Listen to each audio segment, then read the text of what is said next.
what are Josh Clark's contractor tips? Always come up, look at the breaker boxes. This one's on the outside of the house, so it's easy to find. Check, make sure, see if it's going to be an updated panel or if it needs to be updated. How do I know if I need to have an updated panel or if this one's updated? So this is, how many amps is this? This is 100 amp? You got 200 amp. I'm surprised it has that much going to this house for this small of a box, but it's 200 amp. Usually the main breaker will be not in line with your other breakers. So this is your main breaker up here. It says right on there, 200. So this is your main thing. Once you flip this, the whole power's off. And these are your individual breakers that power different circuits in the house. Yeah, these should be labeled. A lot of times inspectors will ask these to be labeled. They'll be labeled like kitchen, range, AC unit. You'll have stickers or just handwritten on there. Okay, let's go into the electrical circuit. So this feeds the panel inside. Just pull out.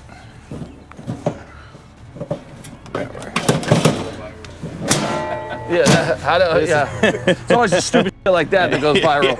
Like these guys, two bozos could not get it. So this is coming to the weatherhead, right? Yes. The weatherhead is feeding the meter.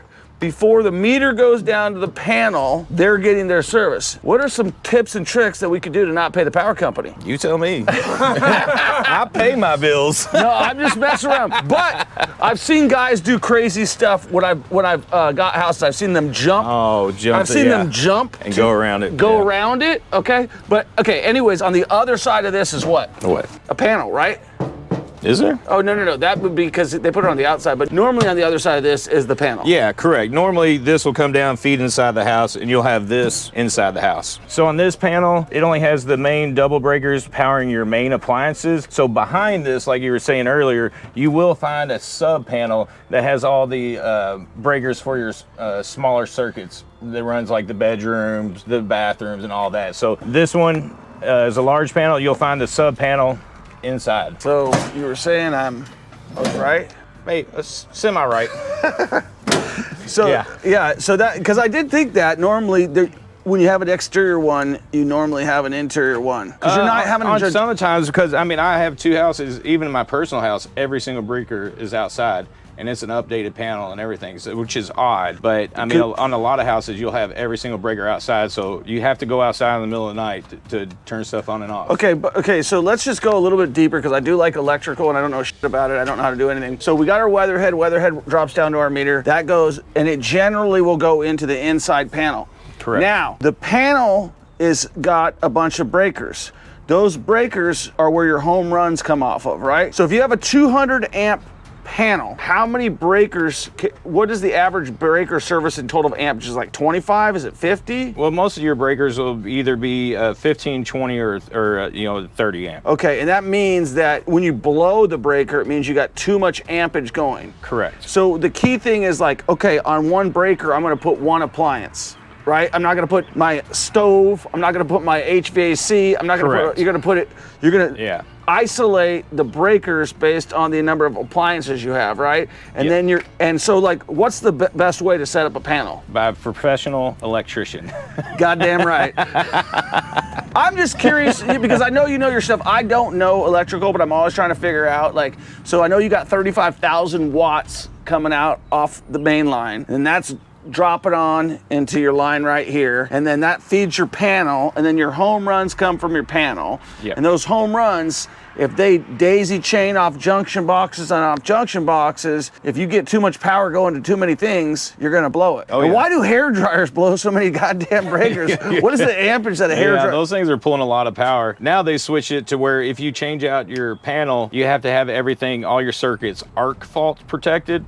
So the breakers are a lot more expensive, and everything inside is way more sensitive. So if you're updating your panel and you have old wires inside, it may not have tripped an old breaker, but with these new breakers being so sensitive, it'll trip constantly. Yeah, if you ever want to figure out how to get free power, I'm going to show you guys a trip that I learned from an electrician. So a lot of these guys who are stealing power, and I've never stole power in my life, so don't think I have. I'm serious, I never have stolen power. Why are you guys looking at me like I would? Like I would be electrocuted if I stole power, okay? But I talked to this one guy, he was so mad at the power company, and so what he would do is he would run his electrical to a sub panel. So he's running his electrical, he's crimping off that main line. Do you see what I'm saying? Are you kind of understanding what he's doing? Yeah. So he's crimping off that main line, and this is what a lot of these guys do. I've seen some crazy stuff. I've seen guys hook on to this thing with jumper cables and go directly to the panel. Yeah. I've seen it happen. People are crafty. Yeah. And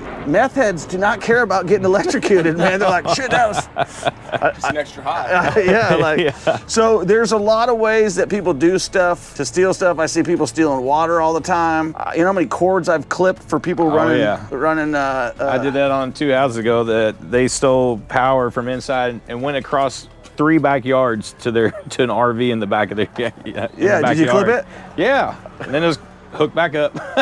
So you just pulled it? Well, I cut the wire and everything, so I mean. So they bought another wire? No, they just actually had it exposed. They just spliced it back together. Oh, you got to cut it multiple times. I know. Yeah. Now you're learning. Don't be nice to villains. Yeah. So real quick question, you're in my coaching program, you're a junior coach. Let's talk about where you're at now and where you want to go and how much this has changed your life. And if somebody's listening right now, would you advise them to join the program? So kind of break that down for me. First off, I'd 100% recommend joining the program. Whenever I got into it, I didn't really see myself as becoming a landlord. I had by chance, I acquired 1 rental. Now I've grown my portfolio. I'm slowly progressing. I've got 5 rentals now. Looking to grow that to at least 15 this year. And I'm taking advantage right now. I had a chance to come spend some time with Troy one-on-one with the other 2 junior coaches on a trip. So I canceled everything I was doing. It was kind of an inconvenient time back home, but it didn't matter. This is way more important. So I'm taking action, taking advantage of the FaceTime I have with Troy. And every chance I get, I'm picking his brain. So you can do the same thing. Join the program, get your access to Troy. He's been doing this for years and knows his stuff. And he's out here looking at the houses, like these are the houses that he is looking at to invest. So I'm seeing what he's looking at. I know what I look at. You can take all of that information in and make it your own. And the cool thing is, like Josh, one of the reasons we brought him on as a junior coach is you can tell he's a skilled contractor. One of the things that he was doing is when he was flipping these houses, he just told me he's gonna make, how much money are you gonna make on the flip you're doing right now? Close to 90. Close to $90,000. What's the acquisition price on that house? $225. $225. How much money in rehab did you put? Just under 60. What would you have put in rehab before talking to me?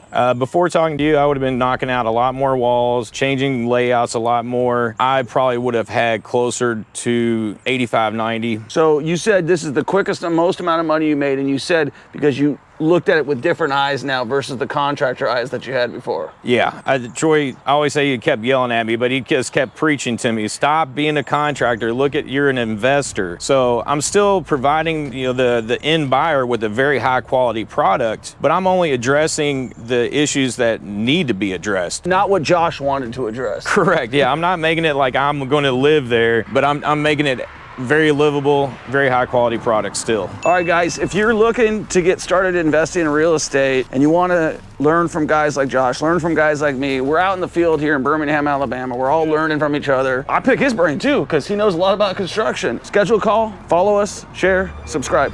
Peace.